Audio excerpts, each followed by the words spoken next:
a gente mandou a nossa própria conversa, a gente não quis transformar em perguntas, Aham. e que você diga o que você acha mais importante, né?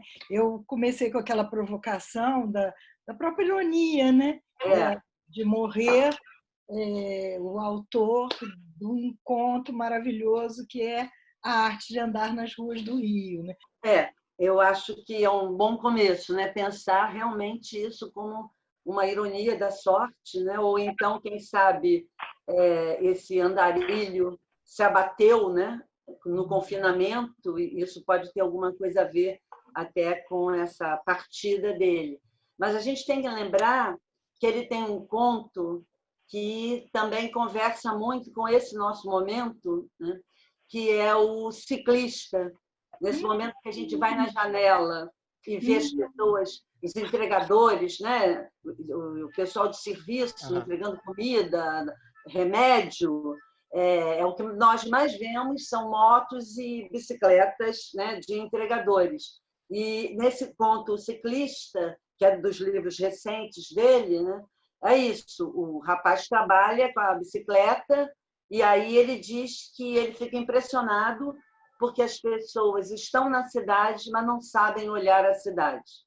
E aí ele sabe. E aí saber olhar a cidade é perceber as cenas de violência que estão acontecendo simultaneamente e, no caso dele, tomar uma atitude, né? Porque ele intervém na cena de violência e ataca a pessoa que está cometendo, praticando o golpe, o roubo, né?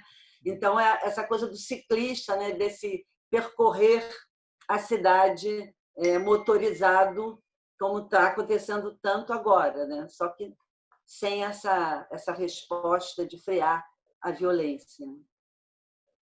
Aí eu acho que isso é algo que a gente pode pensar. Eu tenho muita impressão, lendo lendo o Rubem Fonseca, eu sempre tive a impressão de que tem essa ambivalência aí entre o lado meio romântico e esse lado da violência. E na relação dele com a cidade tem muito isso, né? Ao mesmo tempo, Isso. o Andarilho e a Perfeito. cidade da violência. Como é que É essas isso mesmo. duas cidades elas existem na obra dele, né? É isso mesmo.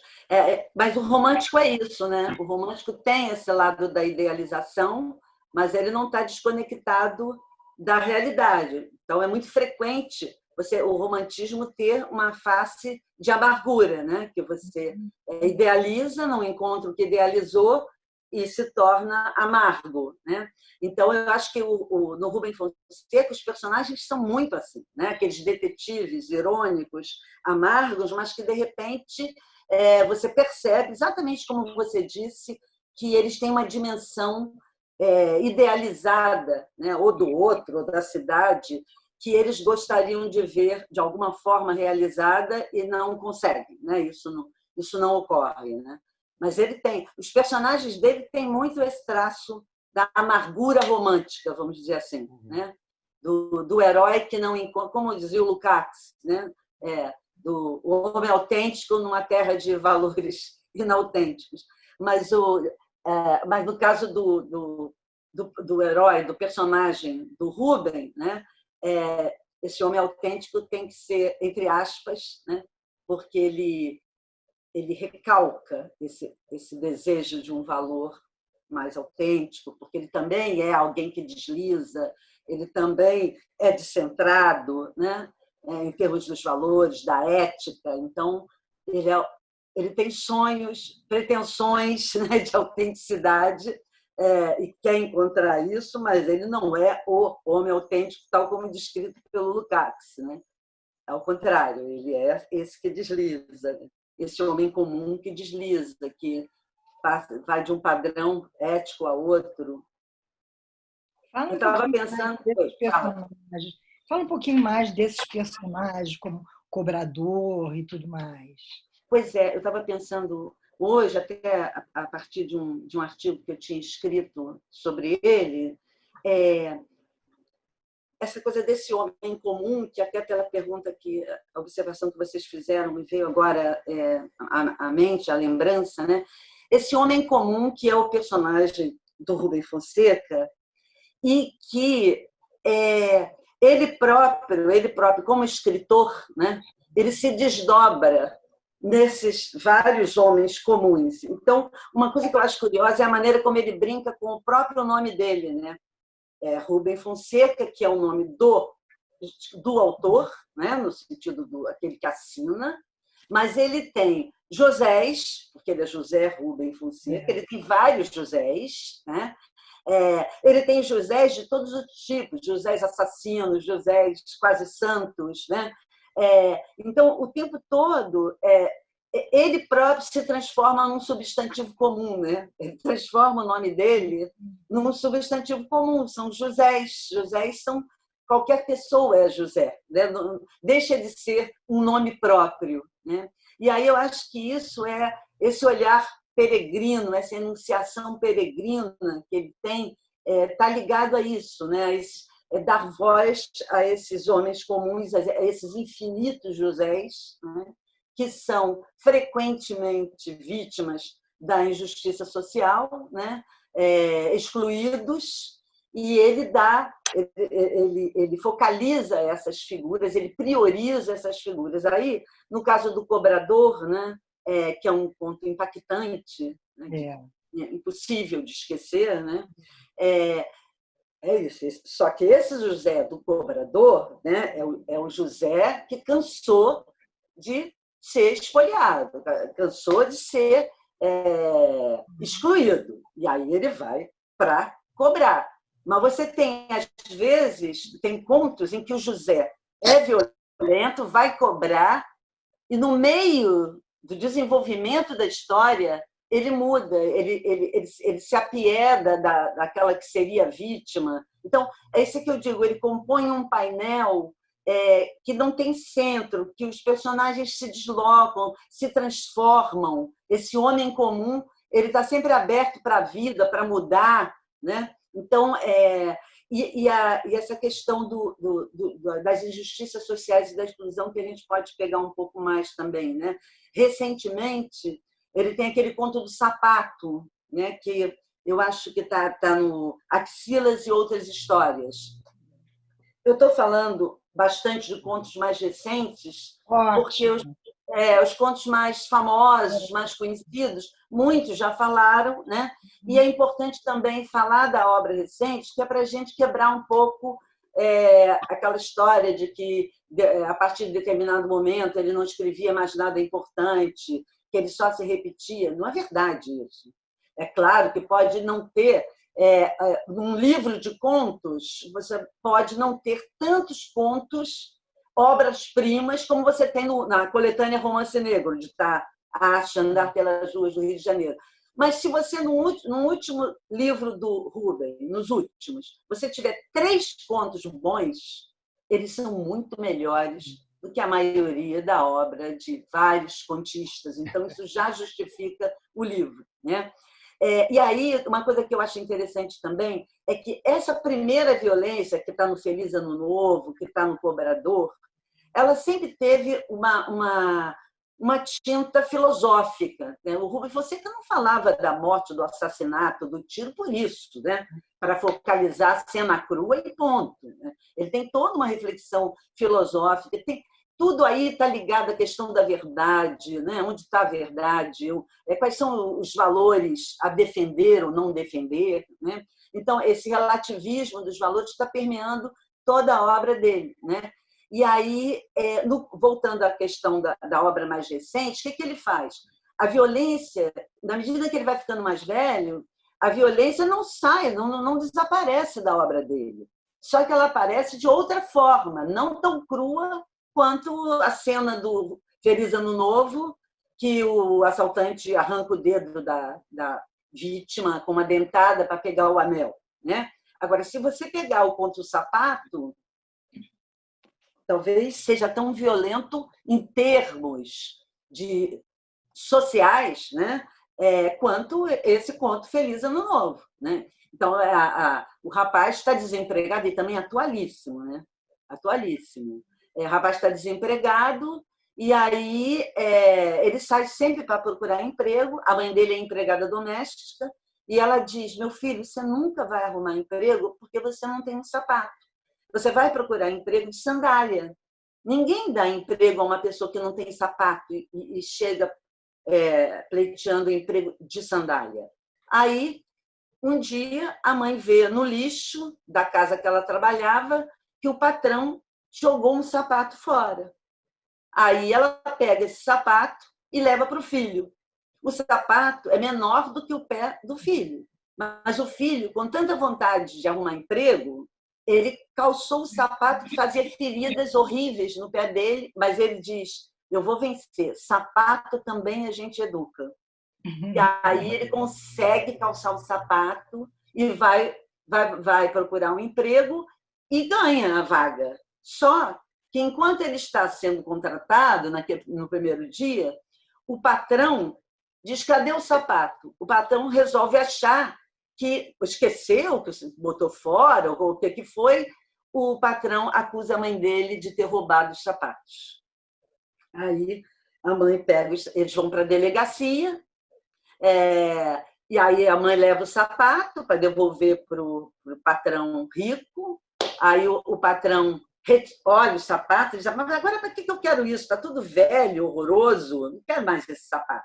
Aí o patrão vai, retira a queixa e diz, pode ficar com essa coisa, e acaba o conto. Que genial! Olha, isso é genial, isso eu fico arrepiada quando eu vejo. É a questão do recorte que o Rubens faz, né? Do recorte das cenas. Parece aqueles contos do Cortázar, né? Que são, Mas, por outro lado, é uma coisa que tem muito a ver com o Brasil, né? Há um momento em que as pessoas são obrigadas a usar sapato. Isso. Primeiro andavam pela cidade descalço, depois andavam de tamanco, isso. E aí, durante o Pereira Passo, diz que não, as pessoas têm que usar sapato. As pessoas não tinham sapato. Os portugueses fazem os tamancos para não andarem mais descalços, mas viram uma norma na cidade urbanizada, maravilhosa, é preciso usar sapato. A Rio Branco é proibido andar descalço na Rio Branco. Então é isso mesmo, Beatriz. Então, o que aconteceu? Que diferenças do cobrador do Feliz Ano Novo para o conto do sapato, né? O conto do sapato não é uma bobagem, não é um conto que esgarçou a força da ficção dele. Não, eu não acho isso. Eu acho extremamente contundente, né? Como foi o conto da... Só que esse eu esqueci o título, não deu tempo de eu olhar, né? O do ganha a dentadura ou a cadeira... Você lembra desse conto, Beatriz? Né? Esse é um pouquinho mais antigo. Depois você manda o nome para a gente e aí a gente... te mando. É exatamente nessa linha, né? É um velho, um homem idoso, que é paralítico e não tem cadeira de rodas e também ele não tem os dentes. Aí ele tem uma filha que tem uma amiga que ele não gosta, que ele desconfia de alguma coisa entre ela e a amiga. Aí, um dia, numa disputa de prestígio político, o prefeito faz uma campanha dizendo que vai dar uma cadeira de rodas para as pessoas que chegarem primeiro, numa fila e tal. E o governador, para competir, diz que vai dar uma dentadura. E aí a filha diz para ele, o que você prefere para eu entrar na fila? A dentadura ou a cadeira de rodas? Ainda tem a questão do humor dele, né? Claro. Aí ele diz, puxa, mas com a dentadura eu poderia comer incríveis bifes, sentir de novo o gostinho da carne, mas com a cadeira de roda eu posso me deslocar sozinho, não sei o quê. Aí nisso chega a amiga da filha e diz, não tem problema, eu vou para a fila da cadeira, você vai para a fila da dentadura. E assim faz, ele consegue, aí o conto termina assim, pois é, e agora as duas estão lá dentro, alguma coisa desse tipo, né? Lá dentro, no quarto, há um tempão, mas não sei por quê, eu parei de desconfiar da amiga da minha filha, eu agora gosto dela. Ainda tem questão ali subliminar, né?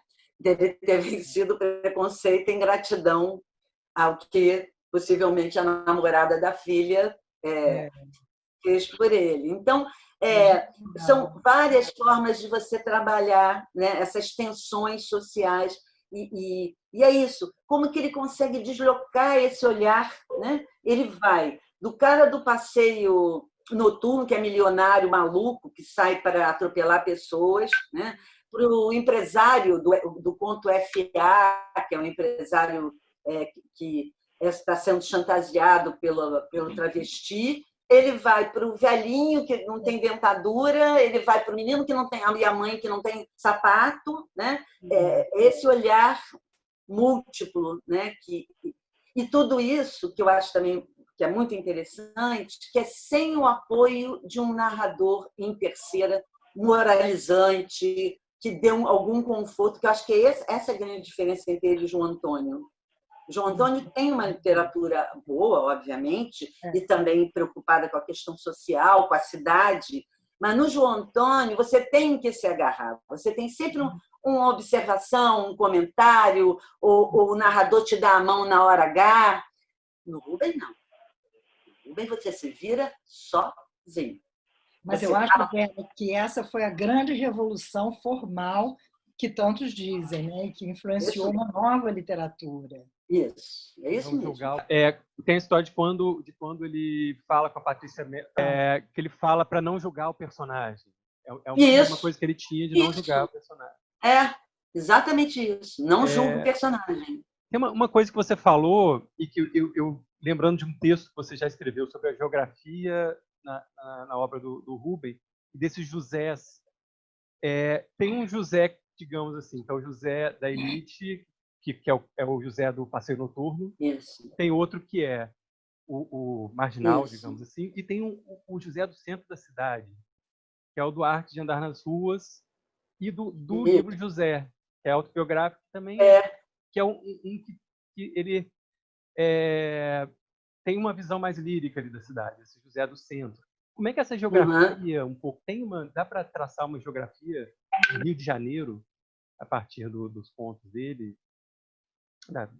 Pois é, o que eu acho interessante é que o Rubem ele é o oposto da teoria da cidade partida, né?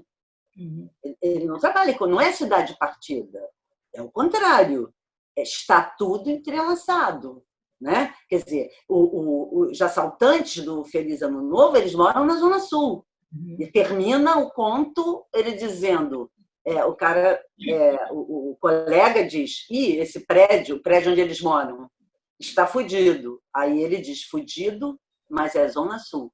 Estás querendo que eu vá morar em Nilópolis? Então, eles estão lá, eles estão na Zona Sul. O rico também vai ao encontro desse excluído para fazer dele um assalariado do crime. Contrata ele para ser aquele que executa. E ele um mandante, como você vê nos romances, né? Na de arte e tal. Então, o que nesse texto da geografia do crime era exatamente isso que eu estava trabalhando, mostrando que, no caso do Rubem Fonseca, não tem... o crime atravessa a cidade, atravessa todas as camadas da sociedade. Então, você não tem uma região se opondo a outra, o crime mais localizado aqui. Não, assim também como o crime atravessa todas as classes sociais. Então, alguns maus leitores do Rubem, né, acusam ele de colocar o pobre como criminoso. Isso é uma leitura completamente equivocada, porque o crime na obra dele atravessa todas as camadas sociais, não é só o pobre que pratica qualquer crime, qualquer gesto ilegal, os ricos também, a classe média também. Então, isso tudo está... Porque a cidade, para ele, é um tecido, né? E se é um tecido, os fios se entrelaçam. Né? E por isso é que a cidade é o texto. O texto e a cidade se confundem, porque o texto também, né, é um tecido de fios entrelaçados. E a cidade, para ele, é isso. Né? Então, esse personagem que anda pela cidade é também sucedâneo desse narrador que desloca o olhar para várias questões diferentes, vários temas diferentes. Era uma observação porque eu gostei muito do que você falou. Você falou que o José deixa de ter um nome próprio, né? E é como, de certa forma, o Rubem Fonseca se disseminasse nos seus personagens, né? Isso. E aí eu fiquei pensando, muito interessante isso, porque também desloca um pouco essa tensão que tem sobre a obra do Rubem Fonseca como realismo feroz, como brutalismo, e traz para uma esfera bastante particular, né? Pelo que você diz, assim, também o Lucas comentou alguma coisa de um certo lirismo, e até fiquei pensando nessa novidade, assim, do século XXI, e pensando que o Rubem tem uma obra tão vasta, ele viveu tanto tempo, né? Sobre a ideia das escritas de si, né? E como ele, de certa forma, a gente pode dizer, através dessa sua observação, que José deixa de ser um nome próprio, meio se reflete nesse tanto de personagem, né? Como a gente tem escritas de si bastante fragmentada também, né? É isso mesmo. E acho interessante como desloca um pouco desse primeiro Rubem, ou dessa ideia do Rubem Fonseca como um escritor realista, escrito senso, né? Realismo feroz, que é desses mais antigos. É isso mesmo. Eu não quero perder, eu vou ver se eu não esqueço que eu queria. Você falou duas coisas que eu acho que são muito boas para a gente comentar, né? Primeiro, essa coisa da escrita de si, né? Porque se a gente pensar, o Rubem Fonseca já brinca com isso, com essa coisa do que chama da autoficção, há muito tempo. Né? Agora, a diferença entre a maneira como o Rubem Fonseca trabalha a autoficção é que ele faz isso com ironia, com humor e sem se levar a sério. Enquanto vários outros escritores contemporâneos brasileiros fazem isso com uma solenidade. Isso mesmo. Que aí ninguém aguenta. Né? Isso. O Rubem está brincando com isso. Né? Não é um narrador, né? Então, a diferença formal é muito... Não é um narrador falando de si. Isso, como a Carolina chamou a atenção, aos múltiplos Josés. Isso, né? É isso.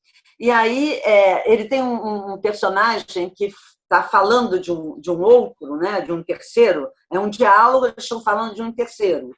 Aí alguém diz que esse terceiro tinha se formado em advogado, tinha trabalhado na polícia e que era escritor. Aí o outro comenta: evidentemente que não pode ser, essa pessoa não pode valer nada, porque uma pessoa que é advogado, que trabalhou na polícia e é escritor, essa pessoa não merece a menor confiança, ele arrasa, que é ele, né? Então ele faz isso o tempo todo, né? Ele faz isso num jogo metalinguístico, sutil, bem-humorado, né? Sem deixar de ser crítico. E isso é muito diferente de uma certa literatura em que eu acho que os escritores se levam a sério demais, né? E tanto que o humor sumiu, né, da literatura brasileira. Isso que eu ia dizer, que coisa, não só o humor, mas a autoironia, a ironia mesmo, quer dizer, coisas fundamentais da literatura brasileira, né, que era essa ironia mais ou menos explícita, realmente desapareceu.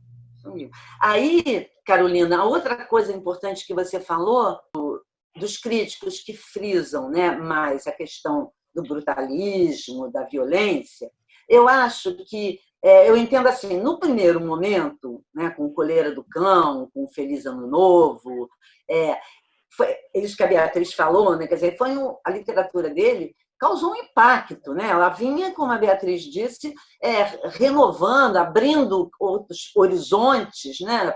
Da maneira do escritor construir seu texto, se expressar. E aí eu acho também, e há essa coisa do captar, né? Esses dramas urbanos. Eu acho que as pessoas ficaram muito impressionadas com esses primeiros contos e pararam um pouco aí, né? Quer dizer, elas não continuaram a refletir sobre a obra dele, que vai além desse recorte de cena impactante, de uma violência explícita, né?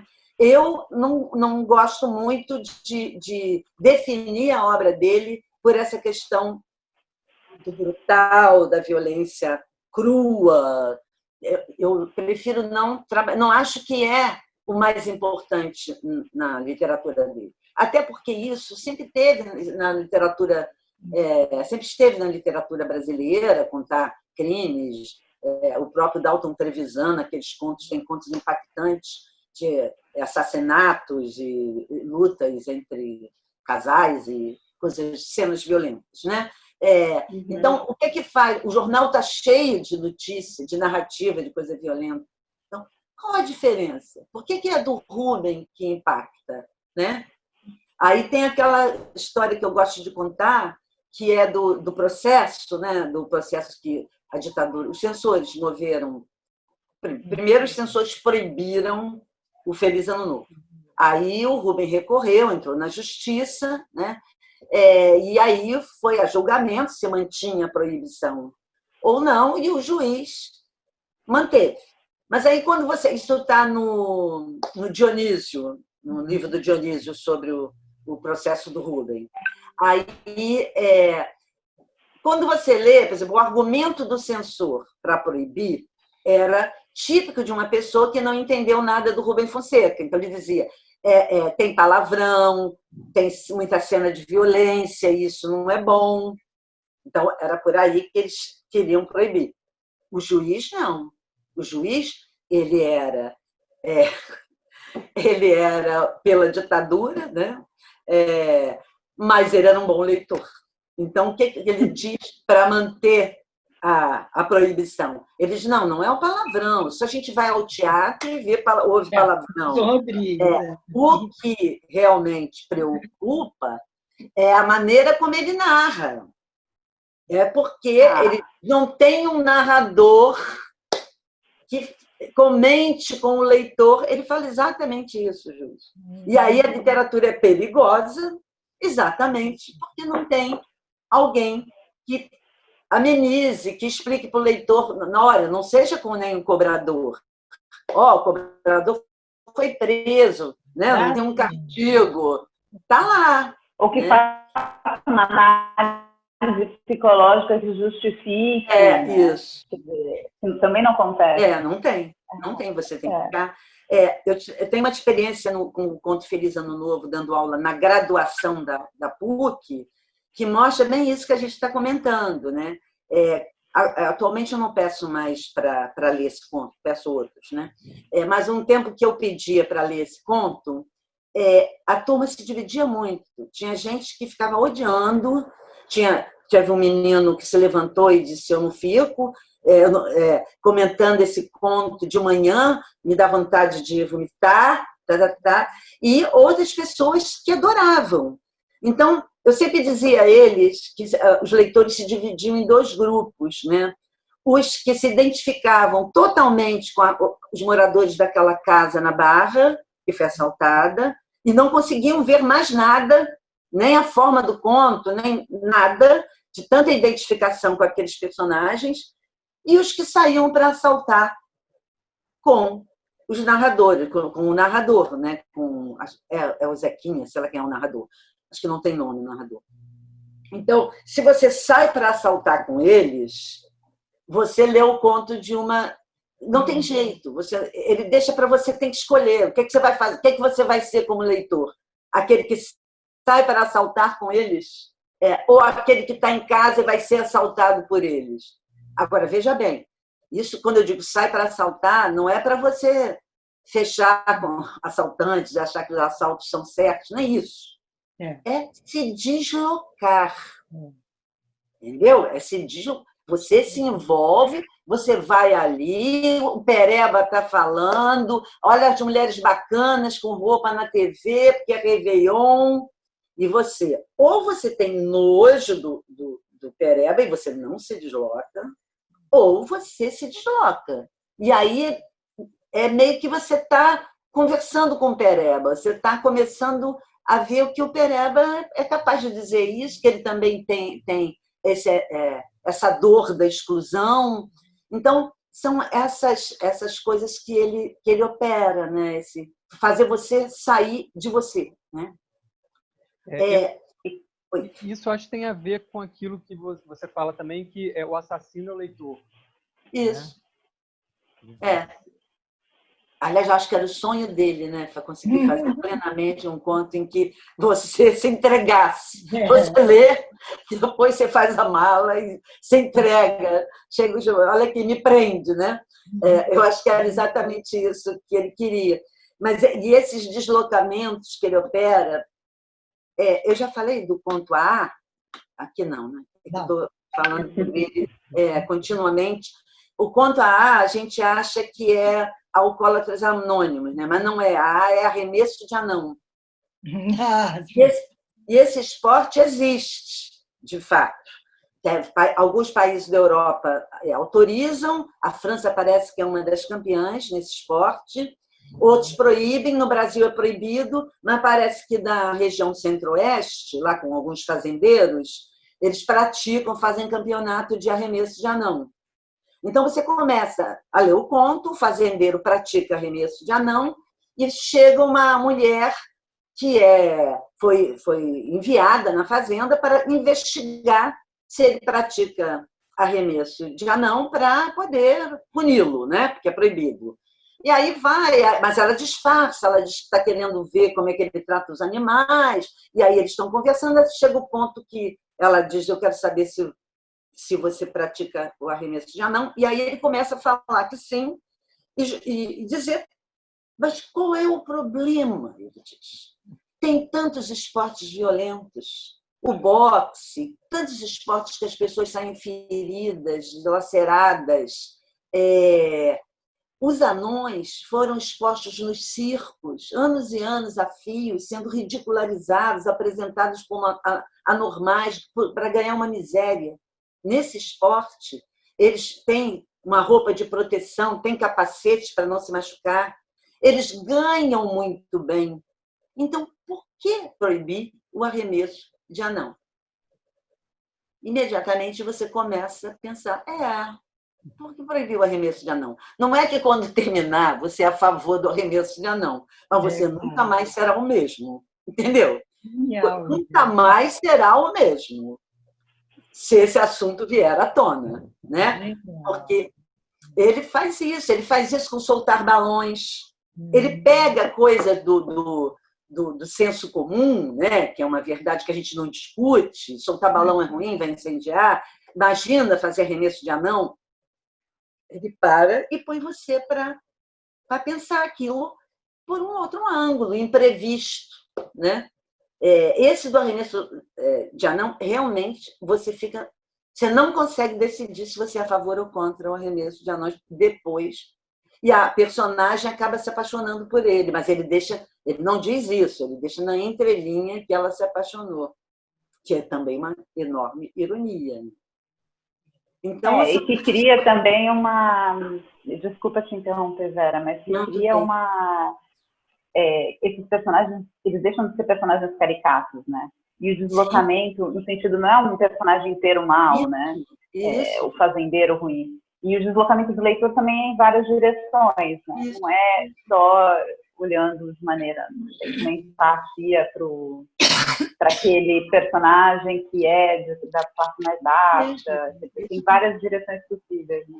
E aí tem uma outra coisa também, Carolina, importante, que é que ele não idealiza o pobre, o excluído, entendeu? O excluído faz chantagem, o excluído assalta, o excluído está na vida, com todos os defeitos que todos os... Tem uma vez, eu li um texto, Beatriz, naquele livro América Latina e sua literatura, um livro da perspectiva, né?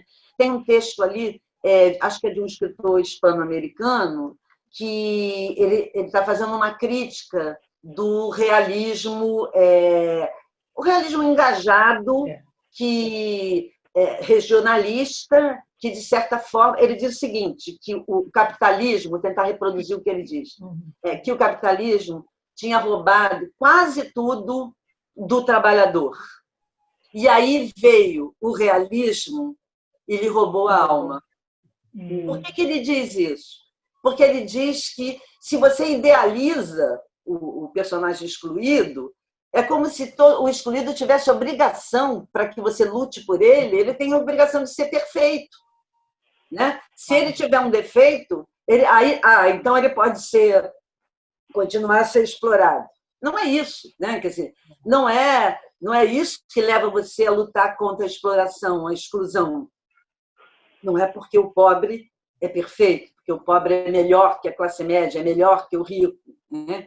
E a literatura do Rubem e aí volta a questão que a Beatriz falou, né? A guinada que ele dá, né? Até na hora de fazer uma literatura realista e fazer uma literatura que trabalha temas sociais, ele não segue a tradição, ele não segue o que vinha sendo feito, ele muda, ele altera, né? E aí ele fica muito mais impactante. O Antônio Cândido, naquele artigo dele sobre o Rubem, né, aquele dos primeiros, assim, que ele tinha o realismo feroz, ele fala que provavelmente isso aconteceu por influência do Guimarães Rosa, né? Eu sei se isso é verdade, não sei nem se você sabe, mas é interessante pensar isso, porque são literaturas tão diferentes, né? É muito. E o Rubem começa como é aquele conto do escritor, que o escritor dá uma entrevista? Intestino Grosso? É isso. Ele fala, não dá mais para Diadorim, né? Ele está rompendo com o regionalismo, não que ele esteja dizendo que aquela literatura não é boa, ele só está dizendo que não dá mais para fazer uma literatura como aquela, né? Que você está na hora de mudar esse jogo.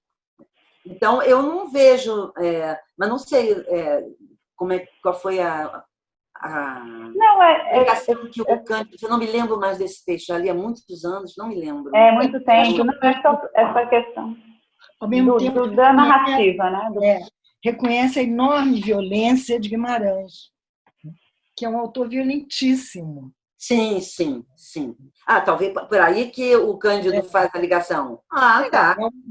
Da perspectiva né? De assumir a narrativa não em terceira pessoa, sim, mas em primeira pessoa. Sim, tá aí, tá vendo? A gente não lembra, quando fala de Guimarães, assim, para exportação, de tudo que acontece de violência. É uma violência terrível. Mata-se sem razão, estupra-se, esquarteja-se, tudo. A Hora e a Vez de Augusto Matraga é uma violência bárbara. Não é? Deve ser aí mesmo que o Cândido fez a ligação. Talvez. Estava no início, né, na obra do Rubem. E a gente estava querendo ver, conversamos aqui um pouquinho, se você juntava Rubem com a sua grande especialidade, que é cinema. Então, falar do ponto de vista da linguagem, que tem próximo da cinematográfica, e um pouquinho também se os filmes, se as adaptações deram conta minimamente. Eu não sou especialista em cinema, não. Eu vou lá, arrisco algumas coisas, aí é bondade sua. O que acontece? O Rubem, ele sempre foi apaixonado por cinema, né? Ele queria ser cineasta, ele sempre diz isso. Mas ele não ganhou uma câmera, ele fala isso no livro José. Ele ganhou uma máquina de escrever. E aí ele diz, aí o meu destino estava traçado, né? Mas ele tem um fascínio, teve fascínio a vida inteira, né? Pelo cinema. O filho dele é que realizou o sonho, essa parte do sonho dele, né? E o que acontece, então? Do ponto de vista da literatura dele, o que a gente pode dizer que ela dialoga, vamos dizer assim, com uma linguagem audiovisual, são exatamente na montagem das cenas, quer dizer, a maneira como ele corta, tornando a cena muito mais impactante, porque ela foi cortada exata. A gente sabe que o cinema é a arte da montagem, né? Então, como a montagem no Rubem Fonseca, nas cenas do Rubem Fonseca, ela é perfeita no sentido de ser aguda, de ser impactante, né? E isso cria, né, uma ponte com o cinema, no sentido de que a montagem no cinema também é decisiva, né? A outra questão é que, nessa coisa do pegar a obra dele e levar para o audiovisual, ele sempre adorou isso. Ele foi roteirista, né? Assim, rudimentar, mas foi. E ele trabalhou em roteiros dos filmes dele, né?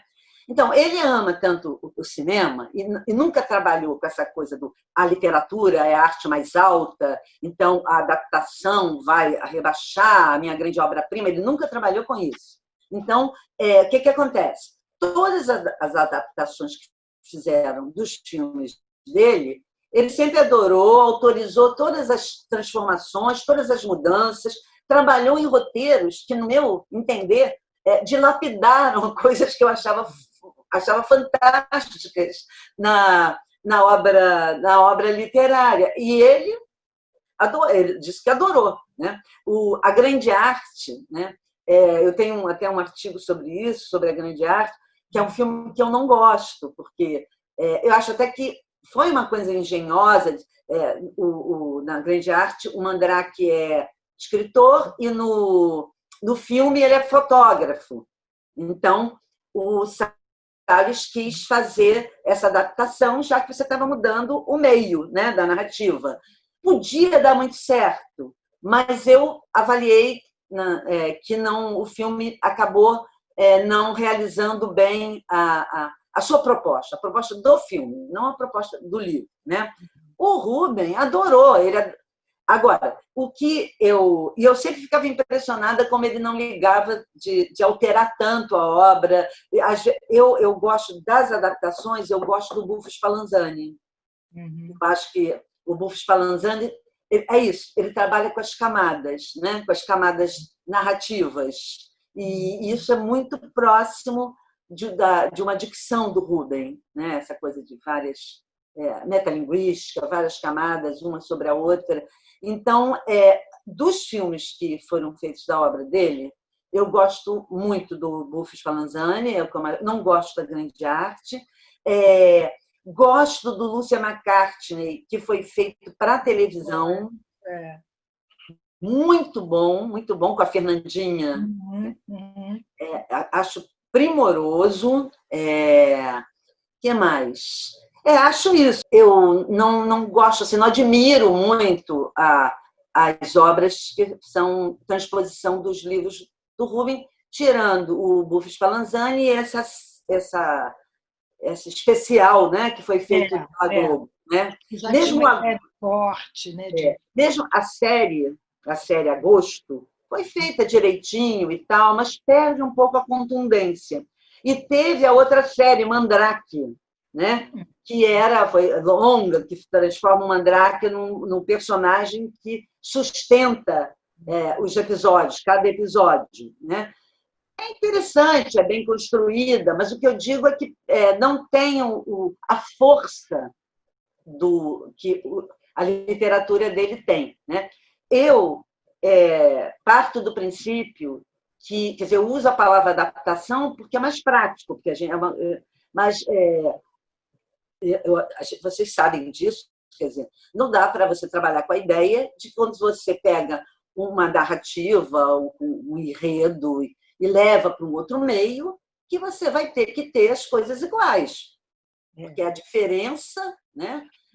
A diferença, às vezes, é que faz a obra ser fantástica. Né?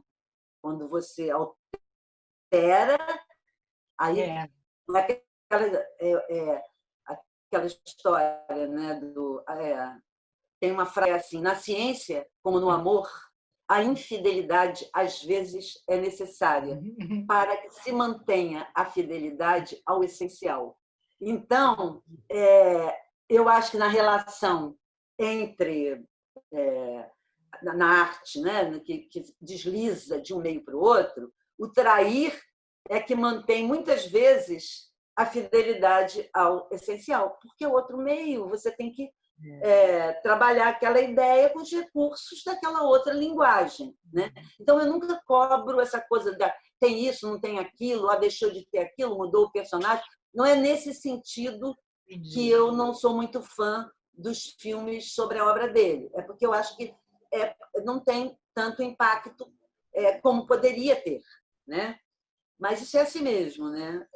Ele adorou todos, sempre adorava todos, né? Genial. Com o amor que ele tinha ao cinema, né? Tudo bem ser traído. Eu gosto muito dessa frase. É muito bom. Não, Não, isso acontece, né? O Garcia Marques não tem um só filme que preste. Nenhum. Todos são, desde o Rui Guerra até todos são umas porcarias. Mas é aquilo que usar mais o recurso no cinema do fantástico, né? Do real imaginário. Agora você vê A Hora da Estrela. A Hora da Estrela da Clarice, no cinema. É um filme maravilhoso. E o que ela fez? Ela se negou. O pessoal de literatura odeia que a gente diga que aquele filme é maravilhoso, mas aquele filme é maravilhoso. Né? Porque tem gente que diz isso não é A Hora da Estrela, isso não é a Clarice, porque o romance, na verdade, o centro é o narrador, não a Macabeia. E no livro no filme da Susana, o centro é a Macabeia. Discordo plenamente, entendeu? Ela foi perfeita. Ela viu que esse narrador comentando as coisas no cinema não ia funcionar para aquilo que ela queria trazer. O narrador que é um falso narrador, né? Isso. O homem, porque a mulher ia lacrimejar piegas. Né? A contundência humana, né, do livro da Clarice está no filme da Susana. Só que ela realmente mudou, né? Ela mudou. Ali é a Macabeia, não tem o Rodrigo. E aí, normalmente, as pessoas de literatura acham que aquilo foi um crime. Né? Como que pode ela ter feito isso com aquela obra-prima da Clarice? Eu não. Eu passo para os meus alunos de comunicação lá na PUC e comento isso com eles. Eles amam o livro e acabam... Olha que graduação de comunicação não é muito chegada à leitura, de um modo geral, né? Pelo menos da minha experiência. Leitura de romance, que eu quero dizer, de literatura. Mas eles gostam do livro e se apaixonam pelo filme, né? Porque é isso, o filme... a Susana foi muito inteligente. Eu não vou querer essa fidelidade, como a Beatriz falou, desse narrador que no cinema é muito difícil ele ter uma força, que fica essa voz em off, esse personagem que aparece lendo, né? E muitas vezes isso tira um impacto. Aí ela foi de Macabeia, né? Vamos lá. E aí a contundência do drama humano está tanto no filme da Susana quanto no livro da Clarice, né? Então, aí, quer dizer, isso tudo para dizer que eu não estou dizendo que eu não sou muito fã dos filmes, não é uma cobrança de fidelidade, não. É isso. E, Beatriz, o Hitchcock dizia que ele só fazia filme adaptado de livro que ele achava que era um livro fraco, que não era obra de arte. E aí ele dizia, jamais pegaria uma obra de arte para adaptar para o cinema. O que dá certo é você pegar uma obra fraca e retrabalhar para o cinema. E os filmes do Hitchcock dispensam comentários, né? São maravilhosos. Ele sempre trabalhou com livros que não eram considerados obras de arte, né? Ele não tocava nos que eram obras de arte. Eu acho interessante, só para fazer um comentário sobre essa questão de cinema, que O Homem do Ano, o roteiro é dele, né? Isso, olha aí. E eu acho, e é baseado num livro da Patrícia Mello. Da Patrícia Mello. E eu acho que funciona bem como adaptação. Eu acho. Você gosta? Eu assisti tem muito tempo, mas eu achei uma boa adaptação. Melhor das adaptações dos livros dele para o cinema. O livro dela é médio. Aí o filme vem e enriquece o livro dela, entendeu? É diferente, a história do Hitchcock, é diferente de você ter uma obra literária que impactou, né? E, de repente, como é que isso vai ser trabalhado no cinema? Tem que ser tem casos ao contrário, né? O Cheiro do Ralo, do Mutarelli, né? O filme é maravilhoso. Sempre é difícil saber o que é melhor, se é o livro do Mutarelli, que é maravilhoso também, ou o filme, né? Então, isso é difícil da gente saber. Às vezes a gente até prefere o filme, né, em relação à obra primeira. Mas esse negócio da Patrícia Mello, você tem razão, Lucas. O filme tem uma certa força, sim. Então, essa relação do autor que quer falar sobre a cidade com a cidade não dá para ser faz de conta, né? É isso mesmo. Isso não é fácil, né? Aí é aquela frase que todo mundo cita do Rubem, né? A cidade não é aquilo que se vê do Pão de Açúcar. Então, tem que ver de outro modo, né? Uau! Muito bom. Para mim também é ótimo, porque quebra o isolamento, né? Esses doutores maravilhosos. Carol foi minha pós-doutoranda, o Lucas é agora. Beleza, hein? Parabéns para esses orientandos. Quem não queria um desses? Não é? Beijo grande, Vera. Beijo.